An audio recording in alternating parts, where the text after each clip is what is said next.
রাজশাহীতে হেরোইন সহ 2 মাদক ব্যবসায়ী গ্রেফতার। লিয়াকত হোসেনের রিপোর্টে বিস্তারিত।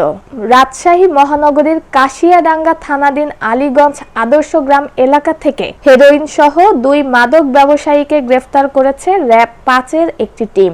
এ সময় তাদের কাছে থেকে 60 গ্রাম হেরোইন ও মোটরসাইকেল উদ্ধার করে। আটককৃত আসামিরা হলেন মোহাম্মদ পলাশ আলী, বয়স 33, সে পবা উপজেলার আলীগঞ্জ আদর্শ গ্রাম এলাকার মোহাম্মদ মনসুর আলীর ছেলে। মোহাম্মদ রাকিব হোসেন, বয়স 32, সে একই এলাকার মোহাম্মদ গোপাল হোসেনের ছেলে। র‍্যাব সূত্রে জানা গেছে, 8 মে দিবাগত রাত্রি শুক্রবার সোয়া 12টার সময় রাজশাহী মহানগরীর কাশিয়াডাঙ্গা থানাধীন এলাকায় অভিযান পরিচালনা করে মোটরসাইকেলের তেলের ট্যাঙ্কির নিচে অভিনব কায়দায় লুকায়িত অবস্থায় 60 গ্রাম হেরোইন উদ্ধার করা হয়। আটককৃত আসামিরা এলাকার চিহ্নিত মাদক ব্যবসায়ী। তারা দীর্ঘদিন যাবৎ পরস্পর যোগসাজশে অবৈধ মাদকদ্রব্য হেরোইন, ফেন্সিডিল, গাঁজা, ইয়াবা ট্যাবলেট সহ বিভিন্ন ধরনের মাদক অজ্ঞাত স্থান হতে সংগ্রহ করে রাজশাহী মহানগরীর বিভিন্ন এলাকার মাদক ব্যবসায়ী ও মাদকসেবীদের নিকটে খুচরা ও পাইকারি বিক্রয় করে আসছিল।